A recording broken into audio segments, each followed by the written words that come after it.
Muting the Prez is a very hard thing to do. I'm damn curious who you voted for, but obviously we won't discuss that on air, my brother. Welcome back to the show. I know you had internet problems earlier this morning. Hopefully everything will work out perfectly fine. Guys, thank you for joining us. Everybody is muted. The entire show is muted, according to Jessica, Christian, Wes, Eric, B Daddy. Oh, they can hear us now. Okay. Well, let's bring Ralph Michaels in. Ralph, how are you, my brother? What's going on? Doing great, guys. Always love starting my Wednesday morning with Prez and Teddy. Well, you know what, Ralph? We love starting the Wednesday morning with you as well. Before we get into Ralph, I got to just quickly shout out myself. I got a very rare play tonight, guys, a 4% NHL money line bet.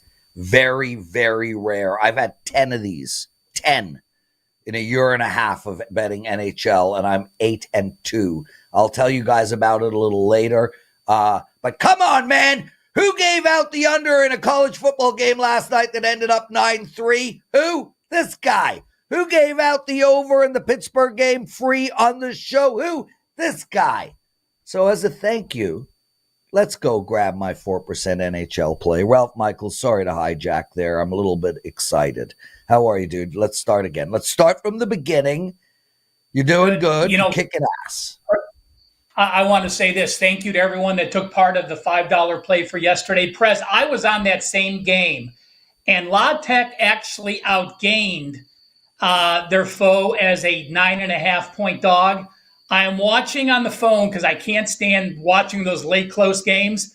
My ESPN game centers shows that Jacksonville State returned a touchdown on a fumble with 30 seconds to go that would have failed to cover. I went to bed, threw my phone against the wall, and found out that touchdown was not valid, and it was not called a fumble return for a touchdown. So it's very nice when those happen. Yeah, except I wasn't on that game, but a good story nevertheless. I was on La Tech and Sam Houston. Under 45.5, the game ended 9-3. Teddy, that's how you want your bets to go. Just to give you a little heads up. Those are like, yes, thank you. 3-2 to end the first quarter.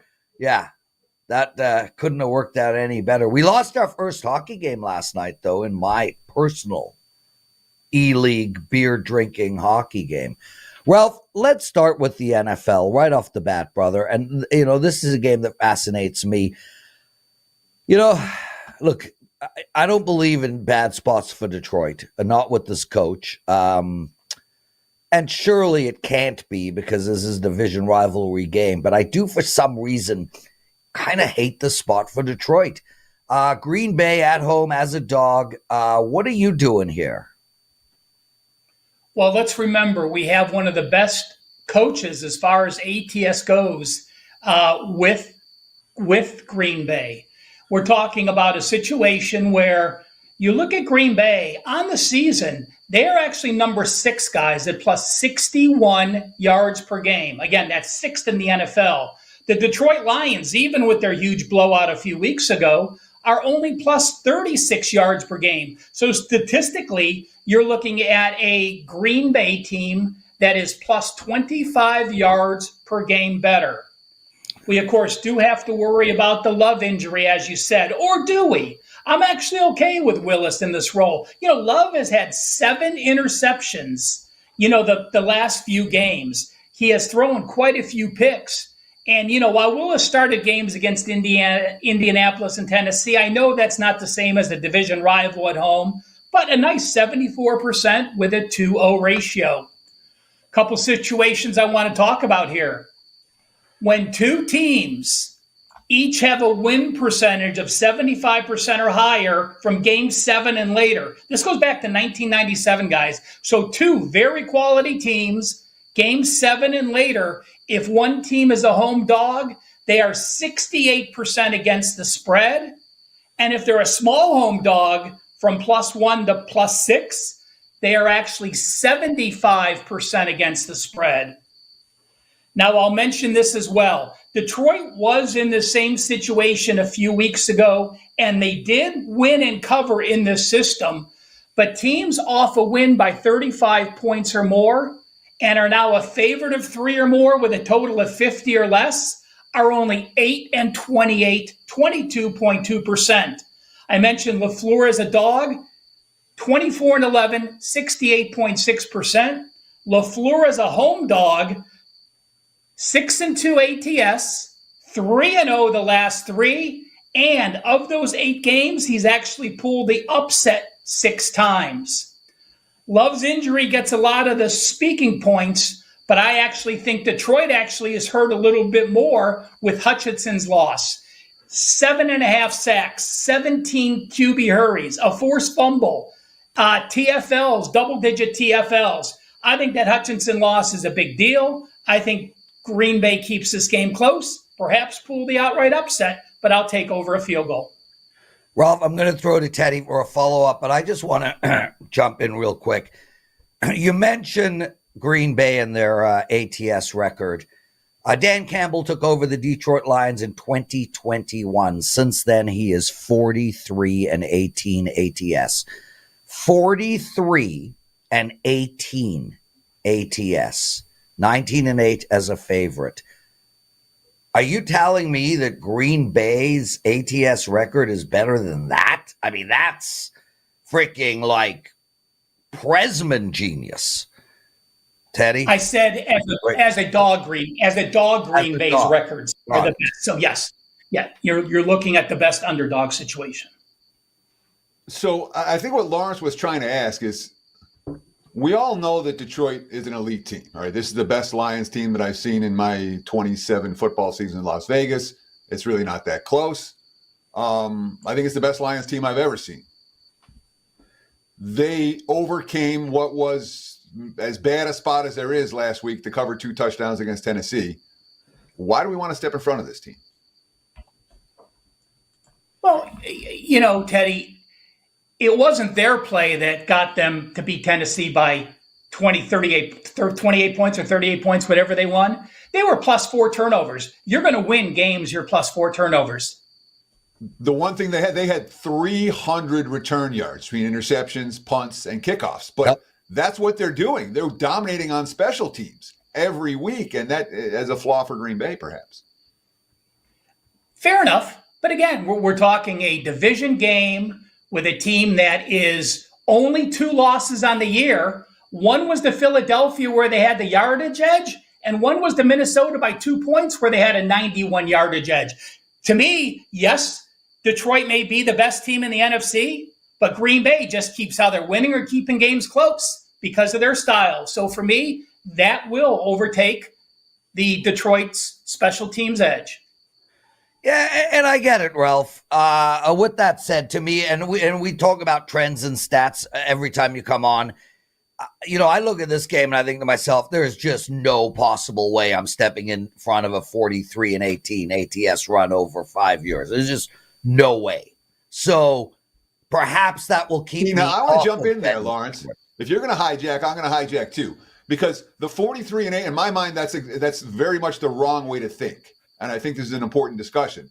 The 43 and 18 is all in the rearview mirror. If you look at Detroit's next 61 games, they ain't going, or what is it, 59 games, or 61. They ain't going 43 and 18 again. When we look forward, that's all rearview mirror. How do you expect that to continue at that rate? I'll answer that question. I don't understand the hijacking nonsense. We run a show together and we've been adding value to the show. I'm not taking your bait.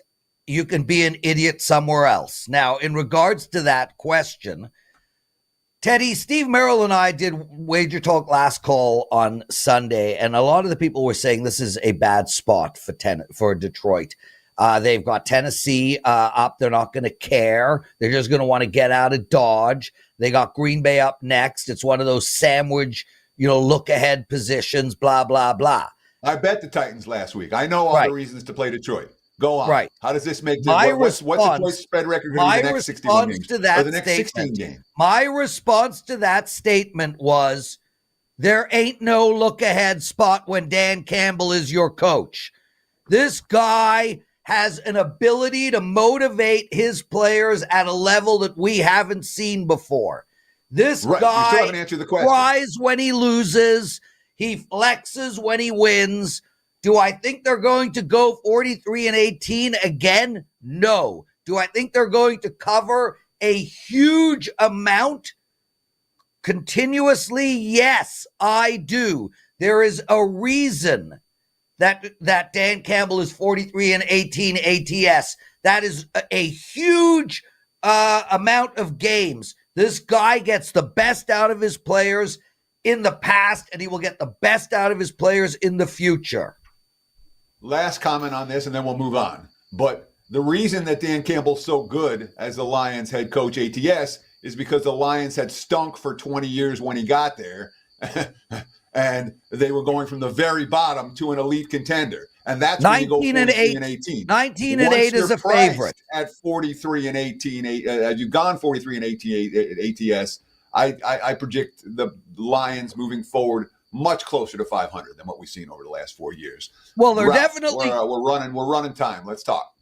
Okay, Teddy, fine. We can agree to disagree, but I agree with you that they're not going to go 43-18 again. I mean, that is an insane number, but whatever the case may be, they're 19-8 as a favorite, and that doesn't account for how bad they were 5 years ago. Ralph Michaels, LA Clippers, they're playing Portland tonight, my friend, and we've got a -8.5 for the 2-1 Clippers. 218.5 is the total. How are you betting this game? Well, let me start by saying this. If you head to WagerTalk today, do not buy my $25 package because this is the play. If you already did buy the play this morning on the Clippers, hey, just email customer service. They'll give you a credit for me. Again, this is an actual client release. Boy, you know what? The Clippers' expectations, they were so excited about opening up Intuit Dome. But, you know, with Kawhi's injury, that's now going to drag on for a few weeks, and Paul George having signed elsewhere, you know, the expectations weren't great. So what do? The first night of opening their new dome, they have a 9-point lead against Denver with 3:52 left. They blow that lead, lose in overtime, but they do cover. They then go on the road and win back-to-back games as a 7.5 and a 9-point dog at Denver and Golden State. Folks, that is not easy in back-to-back games. And in fact, only 16 times since 2000 has an NBA team pulled back-to-back upsets as a dog of 7 or more. FYI, those teams, when they're a favorite by 3 or more the next game, have gone 7-5 against the spread. So very small sample size, nothing huge, nothing small. But what I do like is the Clippers defense. They held Denver to 40.2% shooting. They held Golden State to 43.2% shooting. I look at the Trailblazers. They're near the very bottom. They're shooting only 42% on the season. They've only topped 42% shooting in one game. And when I have teams like the Clippers off back-to-back wins as a dog, and they have more rest than their opponent, as a favorite or a dog, the +3, they are 75% against the spread. They have dominated this foe with 9 straight wins, including going 6-3 ATS. The Clippers, off that first loss, do not let their foot off the gas in their second ever game at the Intuit Dome. And I do like them against this Portland team. Remember, this Portland team was 21-61 last year? They have some work to do. Give me the Clippers tonight, minus the 8.5, as they go to 4-0 against the spread this young start to the season. If he's playing, he's laying. Minus 8.5 with LA. And being that it's a client play, that means he's playing. So he's laying. Ralph Michaels, you got a chart for us talking about NBA teams on the second of back-to-backs. This is something I'm interested in. And, of course, anyone who's betting NBA out there should know this info. Post it, Ralph. What do we got? Well, this is going back since 2021. So the 21, 22, 23, and the current 24 season. It is NBA teams with no rest against a team with at least 1 day rest. You see the blue number on the top is when you're playing the second of back-to-back games at home. You see there 45.8%. But take a look at the breakdowns, guys. If you are off a home win, you're 44%. If you're off an away win, 45%. If you're off an away loss, 38.5%. So no rest NBA teams at home. If you are off a home loss playing with no rest, you're 53.2%. Every other situation is a 57.1% fade against those home teams. When you look at road teams with no rest, they're 50.9% ATS. So basically break even. Any of those scenarios stick out? If you're off a home win or off a home loss, you're basically right around 50%. But if you're off an away loss and you're playing a second straight road game, you're actually 55.4% against the spread. So just some situations to look out. Very general chart, but it does show you no rest at home has been a fade, except the team if the team is off a home loss. Yeah, absolutely. And I mean, to me, the home team off an away loss at 38% certainly stands out, as does the away team off an away loss. You know, it's the two numbers at the bottom of those charts that make that, you know, are the ones that I'm most interested in off of this, Ralph, and something that we can all use for our capping when we look at the database research, which shows us how the long-term angles flow. Ralph, what do you have to promote, my friend? What's going on at WagerTalk.com or WT.buzz/RM? You know, my totals have been doing well in college football. I've got 2 games circled that are potential 5%. I'll be posting those later tonight. Like I said, I only have 1 play up there today, and it is free, so nothing for you guys to buy. But keep an eye out for the football this weekend and look for a college football 5%, likely loaded by tonight, no later than tomorrow morning. Ralph Michaels, everyone, what a pleasure to have you on, my friend. Keep kicking ass, Ralph. Well done. Teddy covers, what did Bettors learn? I don't know what this Bettors learned. This one I learned yesterday. You know, early voting for me it's a no-brainer. All right. Let's wait in line for an hour on election day or not wait in line during the week. Your vote counts the same. Obviously, I'm going to vote. And of course, if you're in a state like Florida, California, Texas, where sports betting is limited or non-existent, vote sports betting if it's an issue that interests you. You're watching this show. I'm assuming that you do. And this isn't about who I voted for. Vote for whoever you want for. That's the beauty of democracy. So I'm walking in, you know, and the election volunteers greet you and point you. The dude up front, his name was John. I forgot his last name. Sorry. He's like, hey, I know you. You're Ted Savransky. I never feel like I'm anybody, dude. Certainly not like a celebrity. And it's always, I mean, sometimes in the sports books, when I'm in the sports books, people will recognize me. People say, hey, Teddy, what's going on? Or this, that. Just about every time I'm there. But not in real life. Not when you're at the voting booth. And I guess I'm doing these TV gigs now in Vegas on Fox 5. So everywhere I go, I'm on a D list on a good day. So I can get a comp from the sports book now. But whatever. 99.9% of people aren't going to recognize me. I'm no star. But John, the election worker or the election volunteer, flattered you, Prez. He flattered me. Talking about how great we were. All that he loves our content. And I love it when people come up and say, hey, I like what you do on air. You know, even complimented you, Prez, which is, you know, we don't hear it. Even. But thanks, John. Great to hear. You know, does that ever happen to you, Lawrence, when you're out and about in Toronto? Does anyone ever say, hey, I see you on Wager Talk? Yes. Is it flattering? What do you do when that happens? Yeah. So firstly, it happens to me in many different places. I mean, not often, Teddy, but I used to do a lot of television in Canada on the two sports networks, TSN and Sportsnet, and a lot of the golf clubhouses would have them running in the background permanently. So that was like where I was recognized the most. But interestingly enough, it's not. They don't recognize me. They recognize my voice. Sure. So I have people come up to me, are you the Prez? And they were like behind me and just hearing me yap. So, and yes, I love it, bro. And you know, everybody who's ever come up to me has nothing but great words. So, yeah, I'm greatly appreciative of you guys taking the time to say hi. And You know, Teddy and I are normal guys, man. Like, honest to God. I mean, there is zero celebrity in either of us. I mean, we are. I mean, I'm a freaking edible eating, germ ratting, golfing, sport betting lunatic. Like, I'm as normal as it gets. What's up, Teddy? I know you want to talk. Well, two things. We have Hard Out today, so we got to move along. And second, we Yeah. appreciate the likes very much. We appreciate the follows very much. We appreciate the comments very much. Even if you're not able to say hello to us in person, do it in the comments. And I go check the comments just about every day, Prez. I don't always respond, but I'm checking and looking to see what people are saying. So thanks, guys. Really. Thank you. Yeah. Teddy, we're going to run to your big game breakdown in a second, and then we're going to have a long extended Art DiCesare. But before we get into that, I do want to make mention again, and I was real, Teddy, I did something sneaky at the top of the show.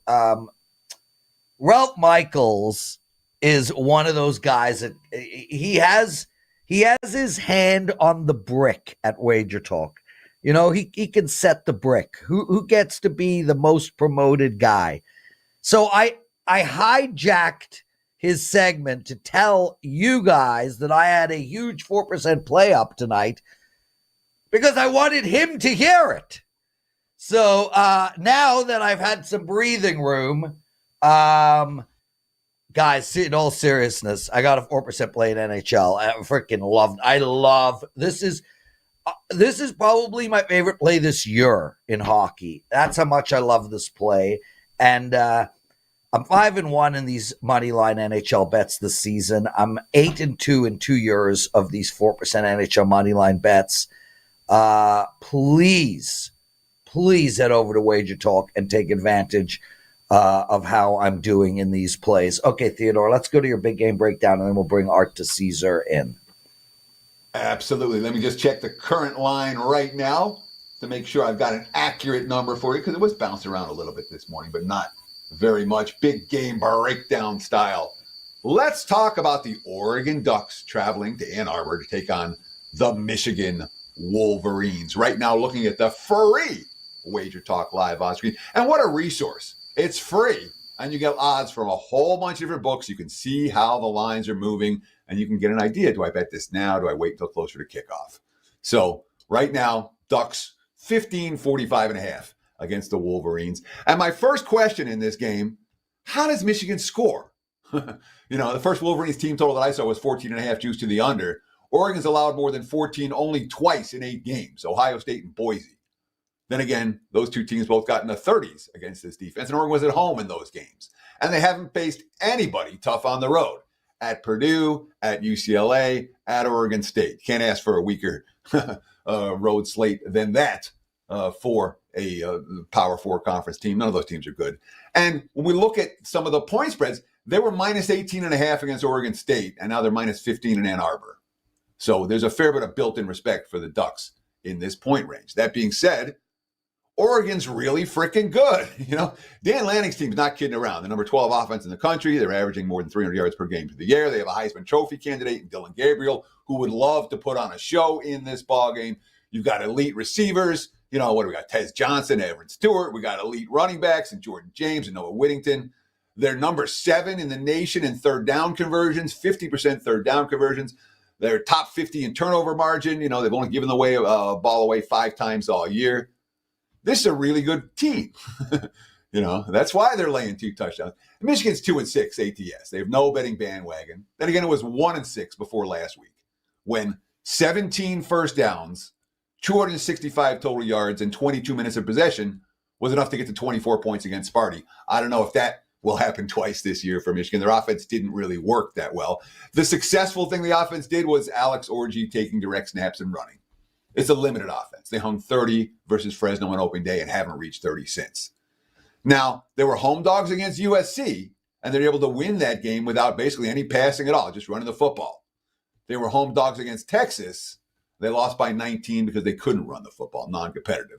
You know, the defense was good enough to keep them from a ridiculously bad beatdown, but it wasn't like Michigan was ever in that ball game. What concerns me the most about Michigan in this ball game, last week, they entered play with the number 9 rushing defense in the country.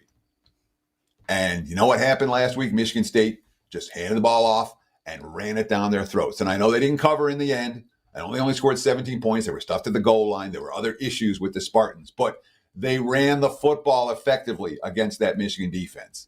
And if Oregon's running the football effectively here against Michigan, the Wolverines are in trouble because Michigan ain't trading points with anyone. And it's worth noting, Ralph Michaels gave me a little tidbit that makes sense if you like the Oregon side, and that's the way I'm looking here. Teams like Michigan as a double-digit conference home dog off a conference win, 48-85 against the spread, 34.6% long-term. So if I'm playing, I'm laying Oregon or pass for this better. Again, we appreciate the likes, the follows, and the comments very much. Check out my page, wt.buzz/TC for all the packages this weekend. Prez, back to you, my friend. And you're muted. You muted yourself. Nope. I'm not muted. Not anymore. You were muted for a second. So I guess Dan mutes me. Dan muted me. Daniel's son, we're going to look at that. You want to mess with that? Art DiCesare, do you agree with Teddy's take on this Oregon Michigan game, and what type of bets are you taking on it?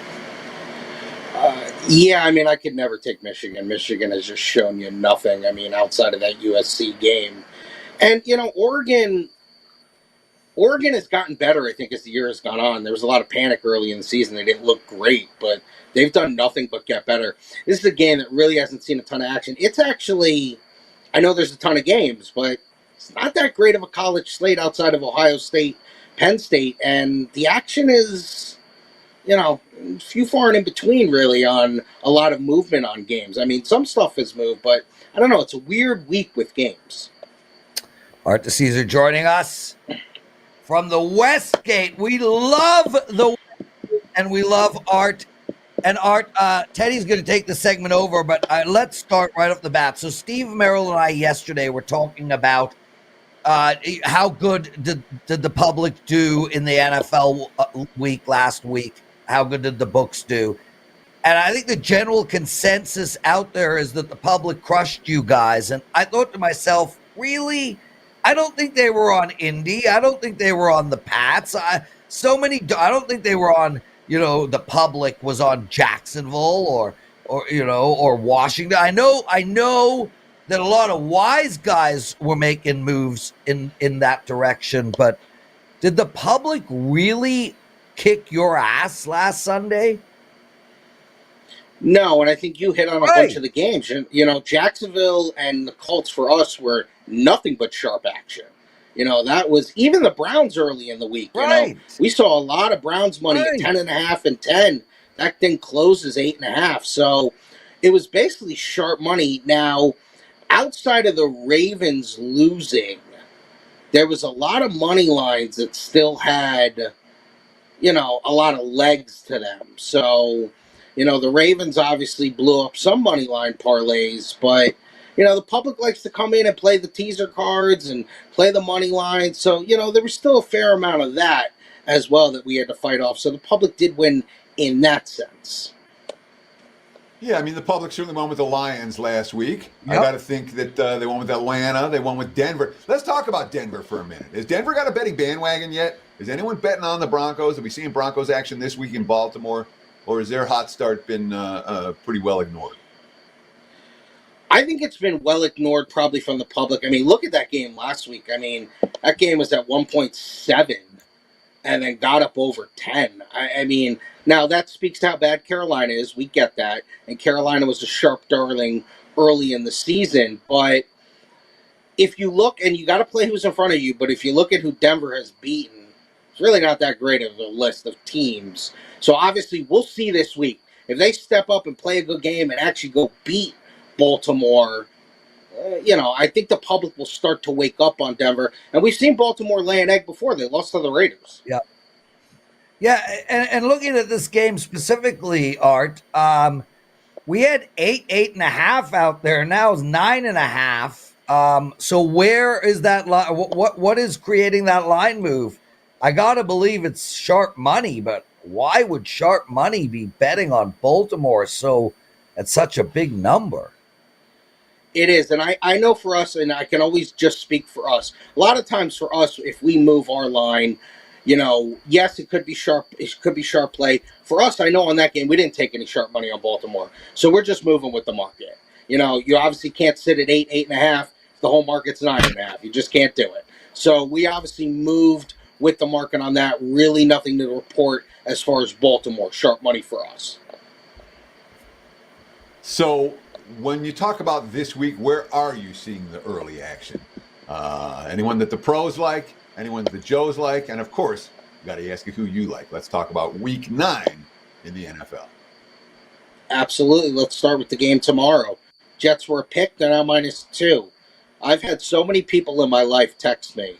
And you got to remember, I'm an East Coast kid, so I got a lot of Jet fans in my life, and people like to gamble as well. They go, how can the 2-6 Jets be favored against the 6-2 Texans? Well, that's a short week, and the Jets, Houston's got problems too because they got some injuries. But the fact that the Jets are -2, I think it shows you all you need to know about that line. So there's been that move. Eagles -6.5. It's now 7.5 against Jacksonville. Jacksonville has no receivers.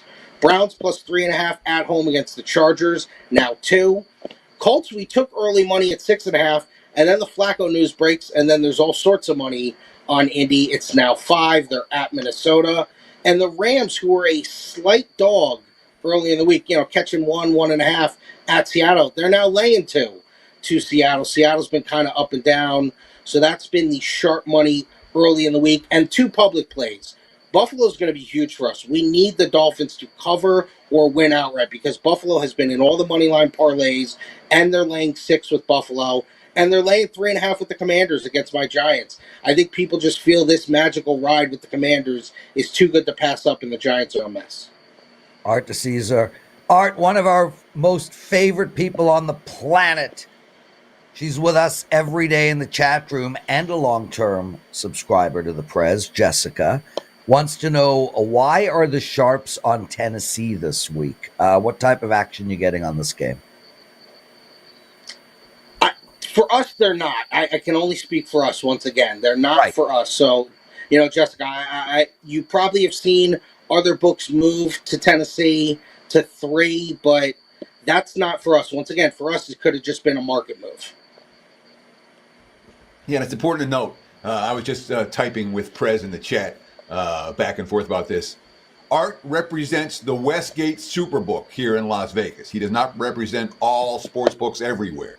We talk about where lines open and where lines are moving. Sometimes we talk about the broader picture, but what Art can speak to is the action they're getting at the Westgate. He says the 2 public plays that you may want to tap the brakes on a little bit, what they're going to need this weekend. They're going to need Miami, and they're going to need the New York Giants. So if you want those 2, you'll be with the books. Otherwise, take the other sides. You'll be against them. Art, let's talk a little early season NBA/NHL. Let me ask you this. I asked you this last week. Are you seeing any action? Is just the NBA guys betting? Are the public involved? The general public getting involved at all in early season NBA or NHL? The general public really isn't there yet. But Teddy, because you're an NBA guy who bets it throughout the year. The NBA guys are there night 1. The NHL guys are there. Guys and girls are there night 1. It's just how it is. I'm an NHL bettor. I'm there from night 1 to the end of the season. So, and that's how those sports go. Same thing with college basketball. Same thing with the NHL. We recognize that football, both college and the NFL, the public starts from week 1. They're not waiting till week 7. So it's just the way it goes. And the NBA betting has gotten so much better. It really has. It just keeps growing and growing and growing. We try every day to put more content out there, more props out there, because the prop market is so big now in the NBA. So we are continually trying to grow our NBA betting portfolio. So, of course, when we talk about the NBA, are there any early season things to note?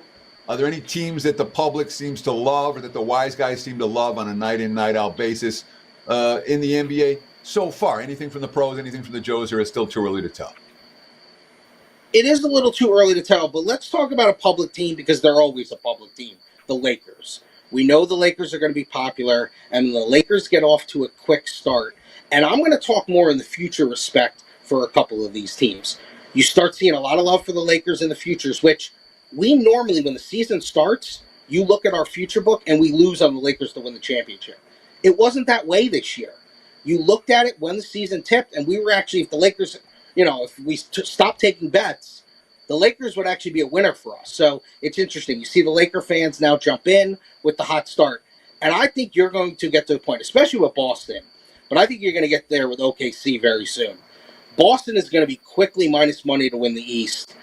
And you've already seen OKC trickle under $3, plus $3 to win the West. I think you're going to get real close to them being 2-1. And then as far as the season goes, even further because of all the trade assets and how good they are. And honestly, the West isn't that great. Denver doesn't look that good. Minnesota's a little up and down. OKC and Boston, I think, are clearly the two best teams in the NBA a week into the season. Art DiCesare. Art, I'm going to use this opportunity to give out an NHL pick for our listeners, and I'd love your thoughts here as well. The Winnipeg Jets have won 8 in a row. Steve Merrill and I were speaking about this yesterday. A team wins 8 in a row and then they lose a game. What do you do? A team loses 8 in a row, then they win a game. What do you do? Winnipeg is going into Detroit tonight, and the Detroit Red Wings are, give or take, around plus 140. I like the Red Wings a lot here. Any thoughts on this game and anything else you like in the NHL card? And then Teddy will talk college football with you. No, you're right, Prez. It's interesting. And we saw, the Maple Leafs flip in that game that they lost to a slight favorite in that Winnipeg game, Winnipeg's first loss. That was basically Winnipeg slightly favored, and then it flipped, and obviously, the Maple Leafs had to hold off the Jets for the win. You're right, Prez. Now it's like, all right, they got to go on the road. They finally got their loss. Like, what do you do? And, Detroit's pretty resilient and pretty scrappy. I'm with you. I couldn't lay the big number with Winnipeg. It would either be take Detroit or pass for me. If you look at some of the games tonight, a lot of games overnight that were basically pick-em games, minus 110 both ways. Knights were minus 110 at the Kings. Kings played last night, played in overtime. Now you got the Knights minus 120. Canucks and Devils, that was basically a minus 110. Canucks at home, now they're minus 120 favored against the Devils. And you saw a lot of Blue Jacket money this morning. Plus 130, we're now plus 120. Obviously, they're at home. Islanders played last night as well. So you see a lot of the back-to-back spots where teams want to fade them. Yeah, and it's overrated, the back-to-back spots. So be careful, everybody, with the back-to-back stuff. Teddy? So, Art, you've been with us since the very first... Was it the very first show? I know it was the very first week we had you on when we first started doing WagerTalk Today. What was that, 2020, Lawrence and I. So you are truly a friend of the show, a long-term friend of the show, and we love having you on. I want to talk some college football. First, I want to make sure you get ample time to talk about what's going on at the Westgate Superbook, who is also a friend of the show, and tell us what's going on, talk about the reduced juice options, talk about anything in any other states, whatever you want. The floor is yours, and then we'll talk a little college football. Yeah, no, Teddy, you're right. When I first came on, there was no video. We basically did it podcast style. So, it was the first week. Yeah. I don't remember if it was the first show, but I know it was the first week. Yeah. Yeah, we weren't even doing video, so that's how, archaic we were back then. Your beard was still black then. Yeah, that's true, Teddy. Oh, man, you get put in that risk room, you start seeing a lot of grays, my man. But no, listen, guys, obviously the Westgate come down. Teddy mentioned it, a lot of reduced juice. World Series is still going. We're still pumping out our 5-cent line.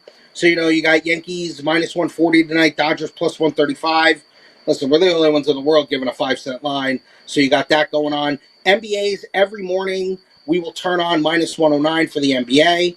Every Monday at noon, we turn on minus 108 for college football, minus 109 for college football. So you get a lot of reduced juice options there. You can always check out the website. You can always DM me on Twitter or come to the book and ask for me, and I can explain it all to you. And looking at the free Wager Talk live on screen right now, if you want to bet the favorite, the Westgate's the best book to bet them at. If you want to bet the dog, the Westbook's the best game, or the best place to bet them at because of that 5-cent line for World Series. Have you seen a lot of action in the World Series? You have anything worth noting for Game 5? You sweating any liability here? How did last night's game work out for you? No, last night's game was fine for us because we actually, after Game 2, had a house player come in and drop a nice 5-figure bet on Dodgers to sweep at plus 4.25. So obviously we were sweating that out pretty heavily because obviously that could have happened last night. With the 5-cent line, and I said this last week, you see such great two-way action. You really do. You mentioned it. If you want to take the favorite, you get the best price. If you want to take the dog, you get the best price. So you see great two-way action, and you've seen the public take the over in every game. And it's no different tonight. They have taken the over in every game. Once again, another house player of ours has come in and bet every game, and he did tonight as well. A big five-figure bet over in every game. Obviously, the over is 2-2 so far with a game 5 to be played. So a lot of over money. We need the under every game in these World Series games. Sure. 2-2 thanks to a true miracle in game 1 of this series. That was not an over until it was. Art, just a few minutes left, of course, at ArtDice21 on Twitter. Let's talk about a little bit of college football before you go. Well, you said that this card hasn't gotten the marquee games. You're not getting the marquee attraction. The week's been a little bit weird. Have you seen money come in at all? And if so, where's it flowing? Who do the pros like? Who do the Joes like? Who does Art DiCesare like when it comes to college football this week? Absolutely. Let me just say, obviously, when you have a big card, you're always going to get action. But it's now stretched out because you got games Tuesday, Wednesday, Thursday, Friday. So the Saturday slate just doesn't feel as thick as it normally is. Look at the public. We'll start with them. They've laid 7 with Ole Miss. They like that side. They've taken the over in the Arizona UFC game and actually have been ahead on that. They took over 55. It's now 56. And the marquee game of the week, most of these marquee games, we don't see really the sharps take any position on the game. But the public has taken a little bit of position on Ohio State at 3.5, and they've taken the money line there. Ohio State is going to be pretty popular, I think, in money line parlays as well. Looking at the sharp side, tonight, the Liberty game. They started taking over 63, hit as high as 64.5. It's now trickled back down to 63.5. So pretty good two-way action on that total, but the initial sharp money was on the over. FAU +3. This is a Friday game. Took money at home against South Florida. Now we go to Saturday. They laid 2.5 with USC at Washington. Interesting there, because to me, USC is no good. I actually would lean Washington in the game, getting the 3, but it was sharp money. UMass Mississippi State over 58, now 60. And this A&M SC total, South Carolina total, is crazy. Sharps took under 46.5, under 45.5. We're now all the way to 44 on the game. So that's a heavy move on that total. And they took South Carolina +3.5 in the game. It's now 2.5. And they like going against Wyoming every week. They laid 7 with New Mexico against Wyoming, now 7.5. That's all the sharp action. Mic drop for Art. Thank you, my brother. Really appreciate it. Every Wednesday, Art DiCesare will be joining us. And we will always, from now on, be a longer period of time with him. Art, are you still here with us? I'm here.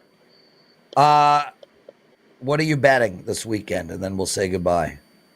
What am I betting? And listen, Prez and Teddy, I love the longer segment too, because we obviously get so caught up in the football, but now we can talk a little basketball, we can talk a little hockey, right. So it's nice, especially with the college basketball coming back. You know how I love that college basketball, Teddy. I know you do too. So we'll be really into the college basketball as well. As far as what I'm betting this weekend, I like the under in the Bears-Cardinals game.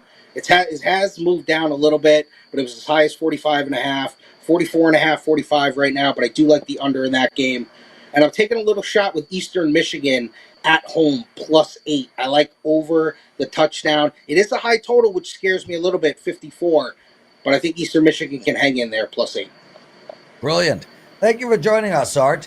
Shout out to Ralph Michaels as well. No time for a daily presidential address, everybody, but I will do one tomorrow. That is for sure. Guys, again, I cannot stress how important it is to bet my 4% NHL play tonight. I'm absolutely dominating in these plays. It's over at WagerTalk. I'm going golfing. I cannot believe I'm golfing at the end of October in Toronto, Teddy. It's mind-blowing how delicious the weather has been. Thank you for doing this, brother. Take us home.